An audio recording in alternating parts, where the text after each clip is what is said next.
dans l'épître de Jacques. Et je vous propose de consacrer quelques dimanches maintenant à l'étude de cette épître de Jacques. C'est une épître que nous n'avons jamais étudiée dans cette Église. Alors ce sera peut-être une bonne chose aujourd'hui de commencer cette étude. Jacques, chapitre 1er, versets 1 à 15. Jacques, serviteur de Dieu et du Seigneur Jésus-Christ, aux 12 tribus qui sont dans la dispersion, salut. Mes frères, regardez comme un sujet de joie complète les diverses épreuves auxquelles vous pouvez être exposés, sachant que l'épreuve de votre foi produit la patience. Mais il faut que la patience accomplisse parfaitement son œuvre, afin que vous soyez parfaits et accomplis, sans faillir en rien. Si quelqu'un d'entre vous manque de sagesse, qu'il la demande à Dieu, qui donne à tous, simplement et sans reproche, et elle lui sera donnée. Mais qu'il la demande avec foi, sans douter, car celui qui doute est semblable au flot de la mer, agité par le vent, et poussé de côté et d'autre. Qu'un tel homme ne s'imagine pas qu'il recevra quelque chose du Seigneur. C'est un homme irrésolu, inconstant dans toutes ses voies. Que le frère de condition humble se glorifie de son élévation, que le riche, au contraire, se glorifie de son humiliation, car il passera comme la fleur de l'herbe. Le soleil s'est levé avec sa chaleur ardente, il a desséché l'herbe, sa fleur est tombée et la beauté de son aspect a disparu. Ainsi, le riche se flétrira dans ses entreprises. Heureux l'homme qui supporte patiemment la tentation, car après avoir été éprouvé, il recevra la couronne de vie que le Seigneur a promise à ceux qui l'aiment. Que personne, lorsqu'il est tenté, ne dise « c'est Dieu qui me tente », car Dieu ne peut être tenté par le mal, et il ne tente lui-même personne. Mais chacun est tenté quand il est attiré et amorcé par sa propre convoitise. Puis la convoitise, lorsqu'elle l'a conçue, enfonce le péché, et le péché étant consommé, produit la mort. Jacques, serviteur de Dieu et du Seigneur Jésus-Christ.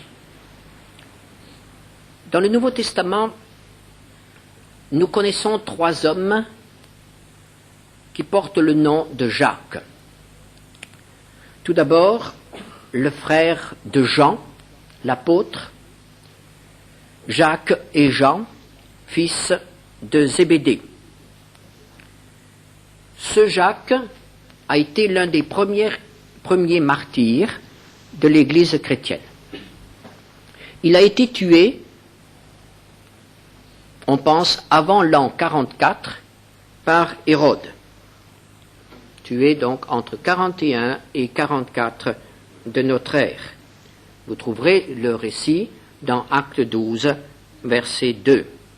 Il ne semble pas que ce soit ce Jacques-là qui soit l'auteur de l'épître que nous avons devant nous. Parmi les 12 se trouve un autre Jacques, simplement appelé Jacques, fils d'Alphée. Nous ne savons rien à son sujet, nous ne trouvons aucune trace de lui plus tard dans les actes et ni dans les épîtres. Il ne semble pas qu'il ait joué un rôle très important et on doute que ce soit lui l'auteur de l'épître qui nous intéresse. Et enfin, il y a un 3e homme nommé Jacques.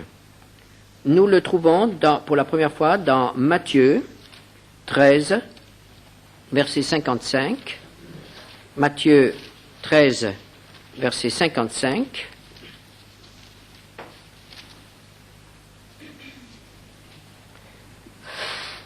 Les habitants de Nazareth parlent de Jésus et disent « N'est-ce pas le fils du charpentier ?» Joseph, le charpentier. « N'est-ce pas Marie qui est sa mère ?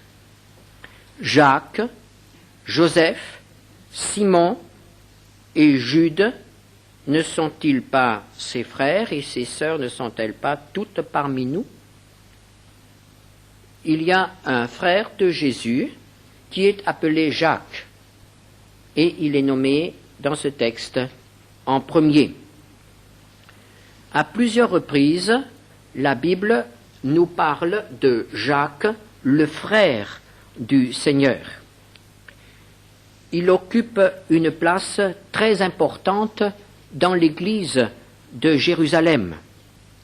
Par exemple, dans Acte 12, tout de suite après la mort de Jacques, frère de Jean, l'apôtre Pierre était également en prison et devait être exécuté le lendemain. Il est délivré par un ange et Pierre fait annoncer sa libération à Jacques. Acte 12, verset 17. Pierre, leur ayant de la main fait signe de se taire, leur raconta comment le Seigneur l'avait tiré de la prison, et il dit, annoncez-le à Jacques et aux frères, puis il sortit. Il y avait donc l'Église qui était réunie, une partie de l'Église, pour une réunion de prière, et Pierre a une préoccupation, c'est que Jacques, donc le frère du Seigneur, Jésus, soit averti en premier. C'est lui qui est cité en premier. Avertissez Jacques et les frères.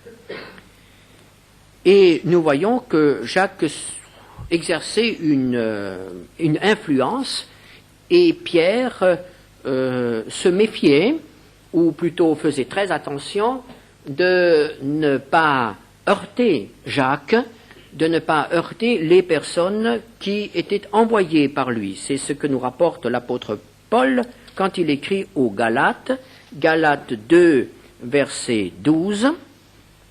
En effet, avant l'arrivée de quelques personnes envoyées par Jacques, Pierre mangeait avec les païens, et quand elles furent venues, il s'esquiva et se tint à l'écart par crainte des circoncis, peut-être par crainte du rapport qui sera fait par ces personnes à Jacques, qui se trouvait à Jérusalem.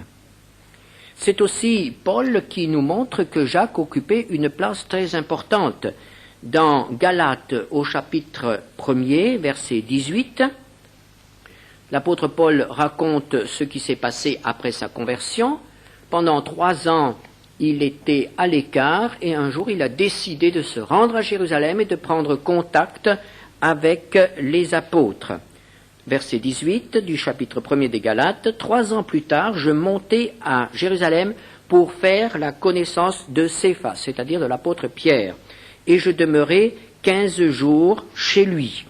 Mais je ne vis aucun autre des apôtres, si ce n'est Jacques, le frère du Seigneur.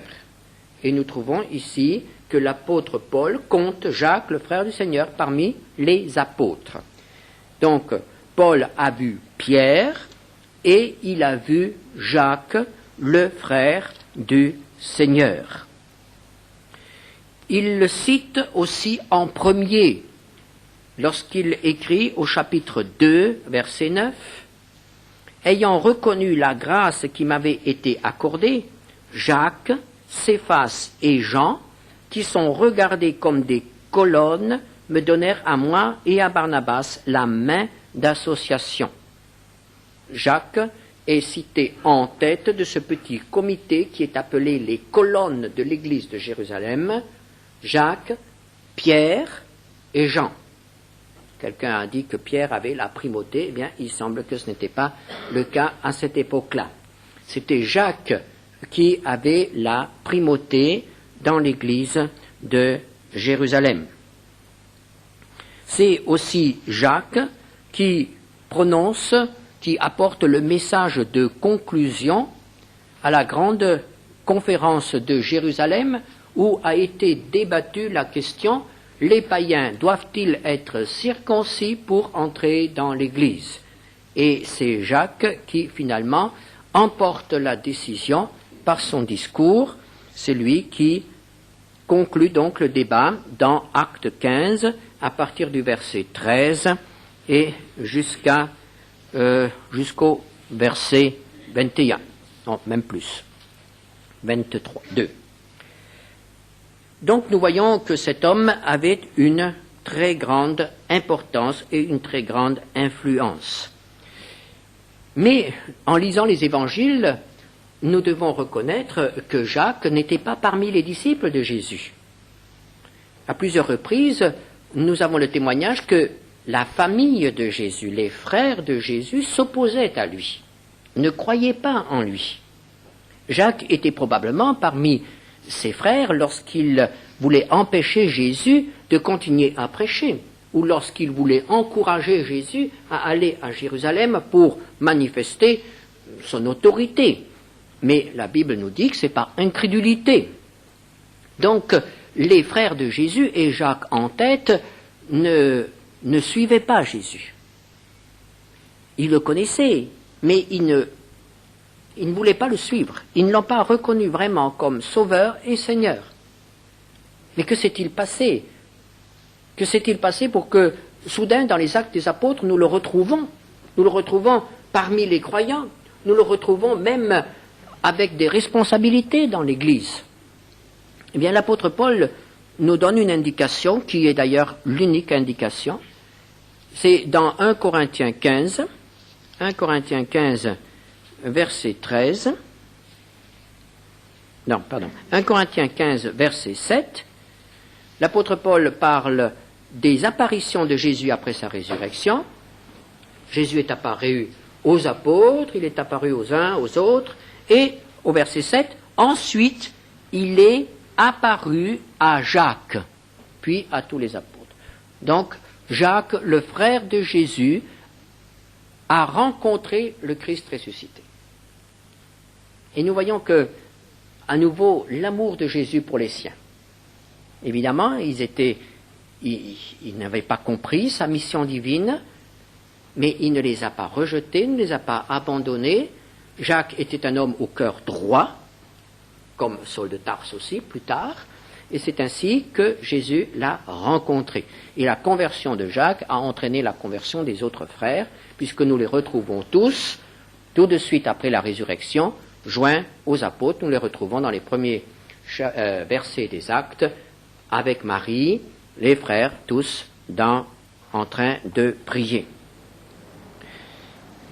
Il est intéressant de constater que Jacques est l'un des rares disciples ou apôtres du Seigneur qui soit connu par l'histoire profane. C'est ainsi que Flavius Joseph, le grand historien juif, qui écrivit l'histoire de la guerre des Juifs contre les Romains, qui amena la destruction de Jérusalem en 70, ce juif parle de Jacques. Jacques qu'il nomme le frère de Jésus, appelé le Christ. Et il dit que c'était lui le responsable, donc à Jérusalem. Il avait une très grande autorité et il nous raconte les circonstances de sa mort. C'est après la mort du gouverneur Festus, qui est également mentionné dans les évangiles, le gouverneur devant lequel comparut l'apôtre Paul, devant lequel il a appelé à César. Et donc, après la mort de ce Festus, il y a eu une vacance, il n'y a pas eu de gouverneur, et c'est pendant cette période de vacances, de faiblesse du pouvoir romain, que le souverain sacrificateur, une fois de plus, avec le conseil des anciens d'Israël, a décidé de frapper l'Église. Et c'est ainsi que Jacques, le frère du Seigneur Jésus, a été lapidé. Et cette mort de Jacques a provoqué une émeute à Jérusalem. Parce que Jacques avait on l'appelait, il avait le surnom le juste. Et dans la pensée juive, le juste, c'est vraiment, quand un homme est appelé le juste, on reconnaît sa sainteté, on reconnaît que c'était un homme de bien. Et les habitants de Jérusalem, non pas les chrétiens, mais les habitants de Jérusalem se sont révoltés et ont exigé du nouveau gouverneur qu'il punisse les responsables de la mort de Jacques. Plus tard, un historien de l'Église dira que Jacques était un homme de prière, au point que ses genoux étaient calleux, tellement il passait du temps à genoux. C'était un homme de bien, c'était un homme de prière. Alors on pense que c'est lui qui est l'auteur de cet épître. Mais vous me direz, comment s'appelle-t-il Jacques, serviteur de Dieu et du Seigneur Jésus-Christ? Pourquoi ne dit-il pas frère de Jésus? Parce qu'il a reconnu que Jésus est le Fils de Dieu, et ce n'est pas en tant que frère de Jésus qu'il parle aux chrétiens, c'est en tant que serviteur de notre Sauveur et Seigneur. À quel moment cette épître a-t-elle été écrite? Elle a été écrite probablement très tôt, puisque Jacques est mort en l'an 62. On pense aussi qu'elle a été écrite avant la grande rencontre de Jérusalem, puisqu'il ne la mentionne pas, alors que le thème de son épître tourne justement autour de la foi et des œuvres, thème de la conférence de Jérusalem. Si cette conférence avait déjà eu lieu, il y ferait référence, comme l'apôtre Paul plus tard dans l'épître aux Galates. Mais il n'y fait pas référence. Donc on suppose que cette épître a été écrite avant l'an 50, et certains pensent qu'elle a été écrite autour de l'an 45. Ce qui ferait de cette épître le premier écrit du Nouveau Testament. Avant les évangiles, avant les épîtres de Paul, avant tout ce que nous avons dans le Nouveau Testament. Donc, le premier écrit du Nouveau Testament. Et ce qui donne à cette épître son importance. Nous avons en quelque sorte un reportage sur ce qui se passait dans les assemblées chrétiennes tout à fait au début, c'est-à-dire à peine une douzaine ou une quinzaine d'années après la mort de Jésus. Quel est le but de cette épître? Le but de cette épître, nous le trouvons tout au début, il s'adresse aux frères aux 12 tribus qui sont dans la dispersion. Jacques s'adresse donc à des chrétiens d'origine juive qui ne sont pas à Jérusalem, mais qui sont dispersés, c'est la diaspora, ils sont dispersés dans tout l'Empire romain et au-delà. Le but est de leur démontrer que la vraie foi s'exprime par des œuvres, par une vie, par des actions. Il ne suffit pas de dire « je crois », il faut encore que cela se voie par une vie transformée.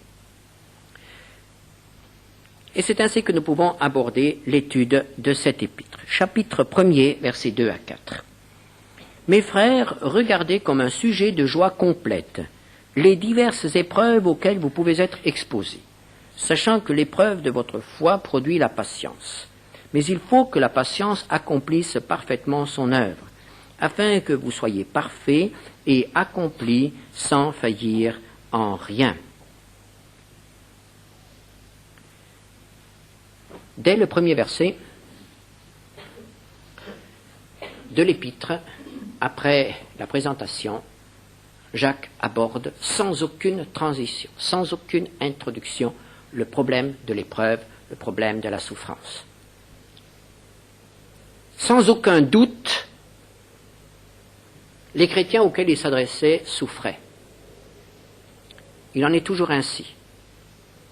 Quand un problème est urgent, quand un problème nous accapare, nous en parlons en premier. Nous l'abordons en premier. Jacques s'adresse à des hommes et des femmes qui souffrent au nom de Christ et pour Christ. Et il aborde le grand problème de l'épreuve. L'épreuve, la souffrance, a toujours préoccupé le croyant. Que ce soit dans l'Ancien Testament, nous avons le livre de Job, que ce soit dans le Nouveau Testament.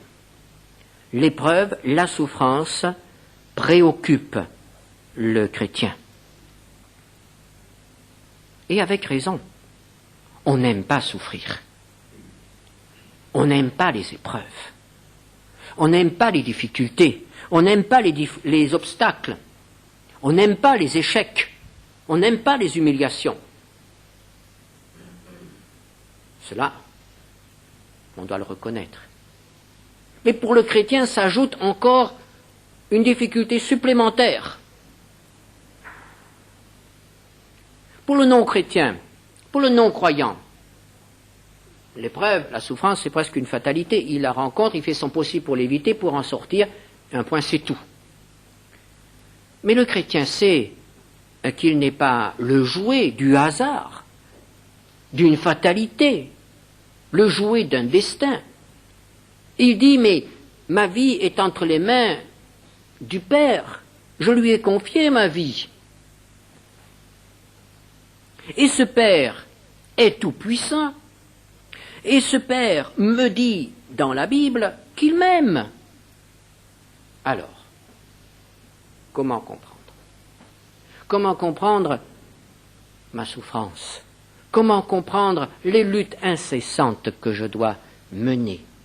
Pourquoi la souffrance?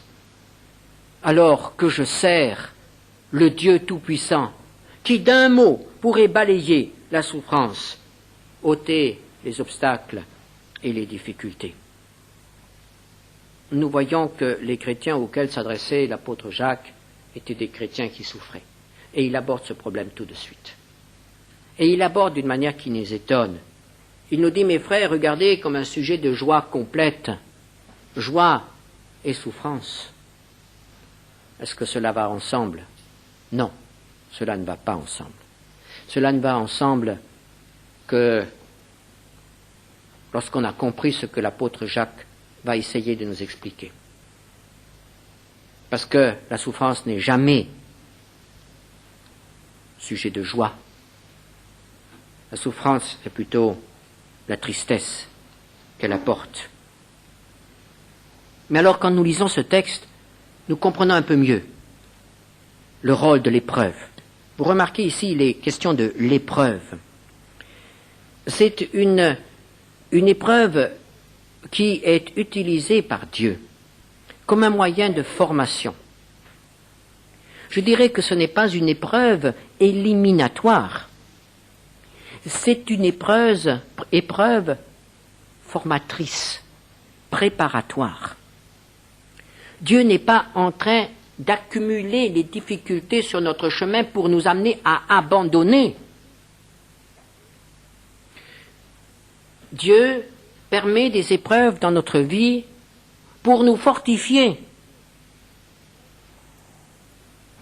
C'est un peu la différence entre le bac blanc et le vrai bac. Le bac blanc est une épreuve qui nous sert à voir si on est prêt ou si on n'est pas prêt. Mais quand on échoue au bac blanc, on ne se retrouve pas dans la rue. Tandis que le bac, le vrai, ça c'est différent. Alors l'épreuve ici, chez Jacques, le premier verset de Jacques, c'est le bac blanc. C'est-à-dire ce sont des tests, non pas des tests éliminatoires, non pas des tests destructeurs, non pas des tests de sélection, mais cela fait partie d'une formation. Cela fait partie d'une préparation. Quelqu'un a dit que la souffrance, c'est l'université de Dieu. Je crois que j'ai déjà cité cet exemple. J'ai eu l'occasion, tout au début de mon ministère, c'était ma première campagne d'évangélisation, j'étais très jeune, j'avais à peine 20 ans, et c'était une belle expérience. On s'est retrouvés dans le Massif central, en Auvergne, chez un très cher ami qui était coutelier. Et cela se passait encore à la manière artisanale. Je n'oublierai jamais ces aiguiseurs de couteaux qui étaient couchés. Ils travaillaient couchés sur la meule.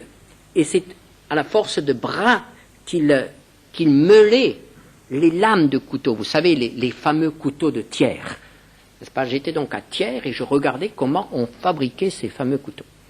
Mais ce que je veux vous raconter, c'est avant la meule. on m'a conduit dans un petit laboratoire où bouillait une mixture, là, quelque chose de... Et on m'a dit, attention, c'est très très chaud. C'est très très chaud. Ça dépassait les 1000 degrés. Et on m'a montré comment on plongeait les lames d'acier dans ce bouillon. Et on les ressortait.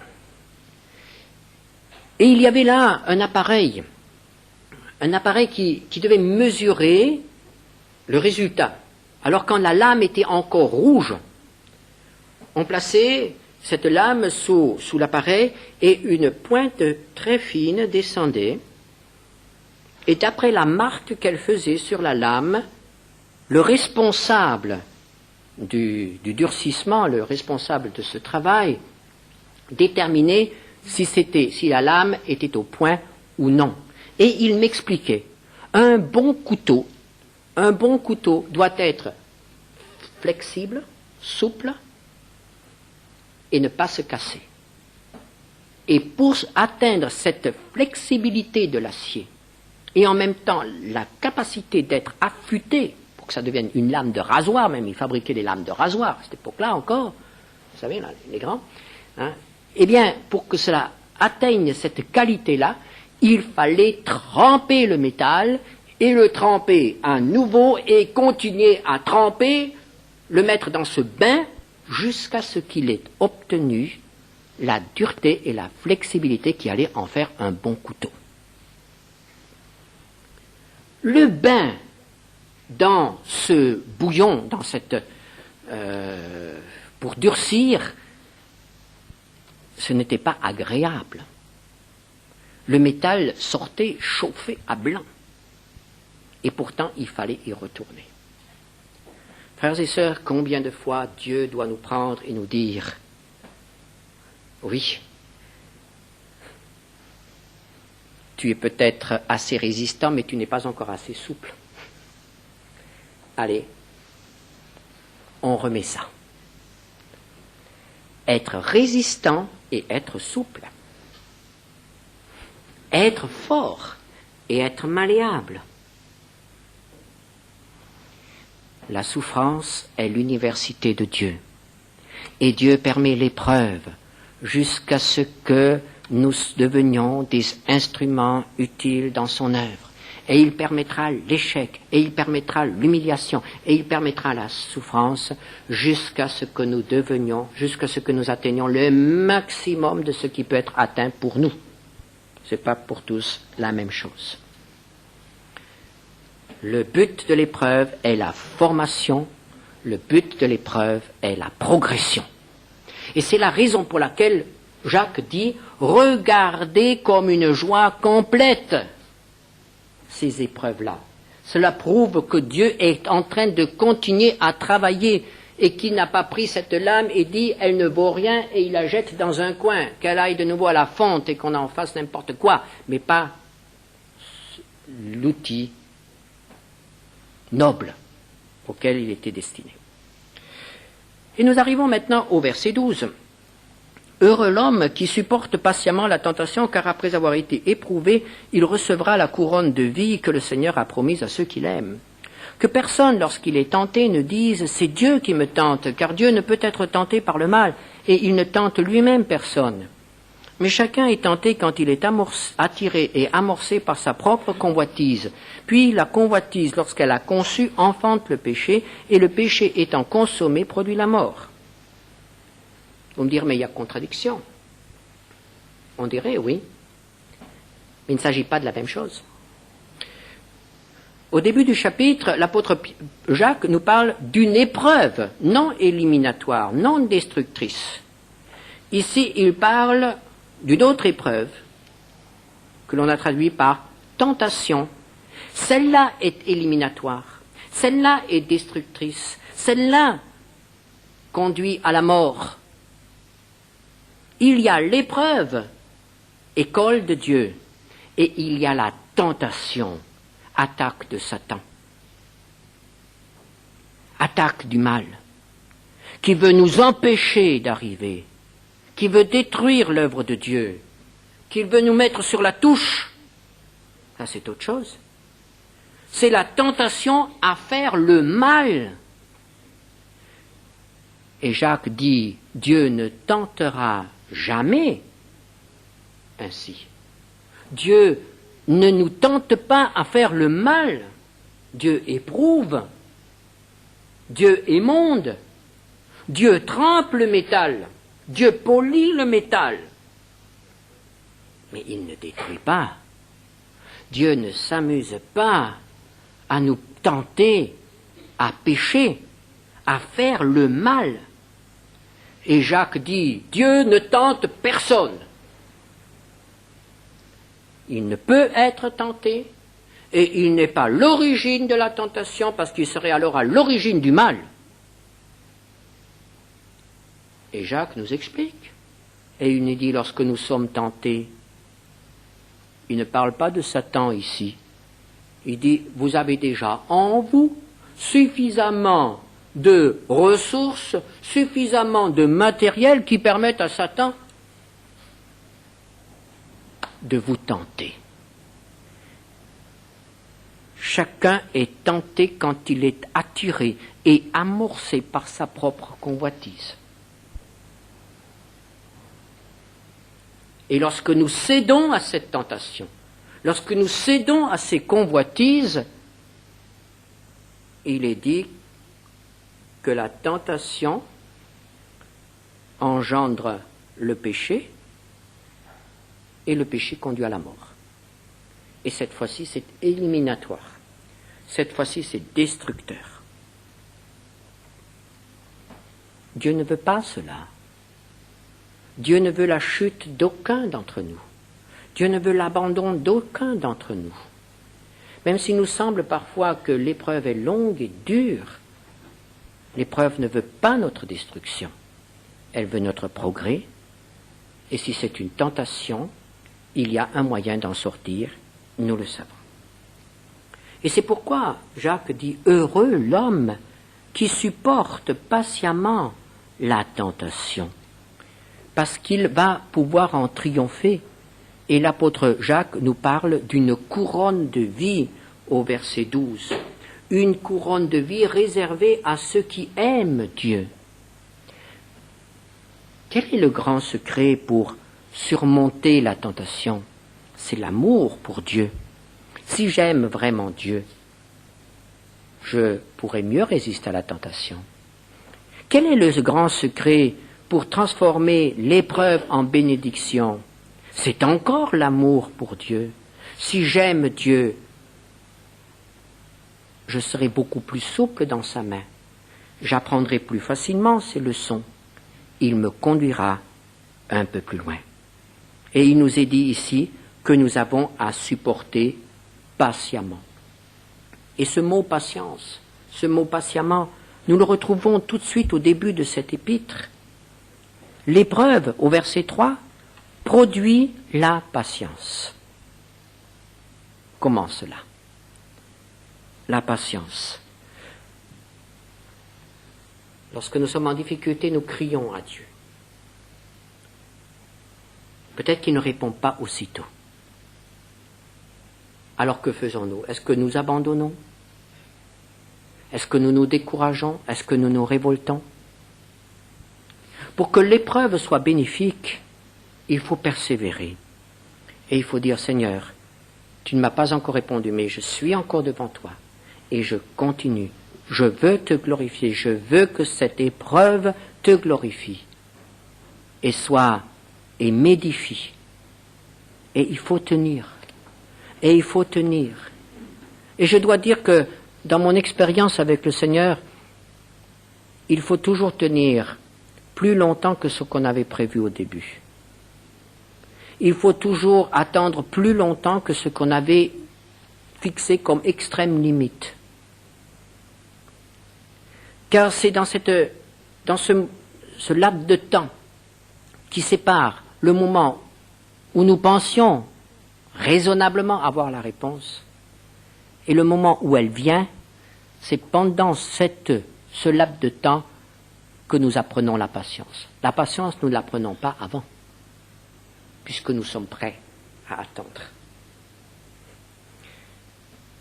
Lorsque je me présente une demi-heure avant le départ du train, je n'ai pas besoin de patience pour attendre le départ du train. Je sais que je dois attendre une demi-heure.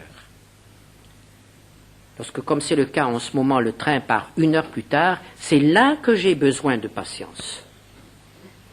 À partir du moment où le délai est passé.